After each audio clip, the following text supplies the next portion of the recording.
Shavuot Tov, everyone. For those of you that had a good Shabbos, great.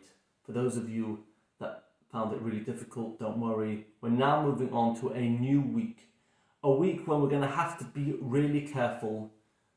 Let's make sure that we take each day as it comes. I know there's a lot of negative predictions, a lot of depressing forecasts about how long this thing is going to last for. But nobody really knows. Everything about coronavirus and the crisis is about uncertainty.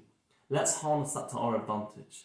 If nobody really knows, so that tells us, let's take each day as it comes and see where we get to.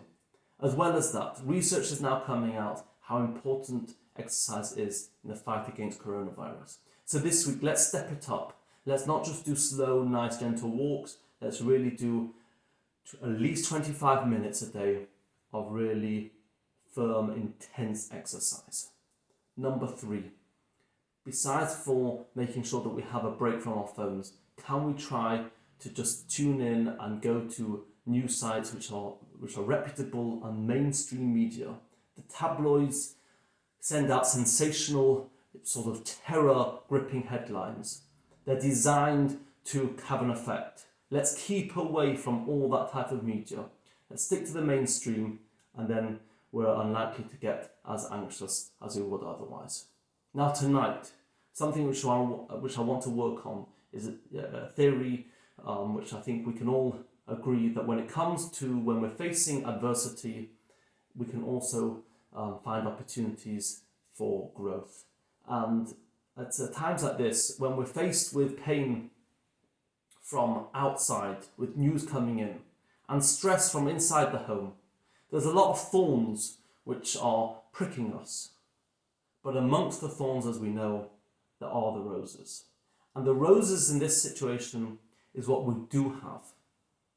And we have so much, whether it's our health, whether it's our family, whether it's with us as people, our own qualities.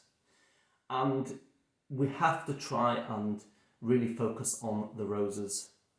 And the way we do this is with gratitude journals. Until now, there have been nice ideas, but I think it's time where we have to realize that it's actually going to be one of our main weapons to cope with anxiety and low feelings.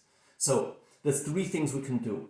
Top of the list, go and get a gratitude journal or diary, and every night before you go to bed, think of 3 things why we should be feeling gratitude, what we should appreciate about what we do have.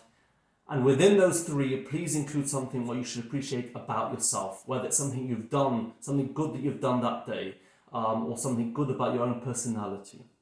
If that's too much for you, then at least put something on your phone once a day. Again, before you go to bed, write something on your phone each day, something, 1 or 2 things about why you should feel appreciative. And if that's too much, then at least put a reminder, a gratitude alarm. Once a day, a gratitude alarm that reminds you to just stop, think about the roses in your life, the good things that you do have. If we can do that, then we can start focusing on some of the positive things and not get caught up with all the thorns that are going on.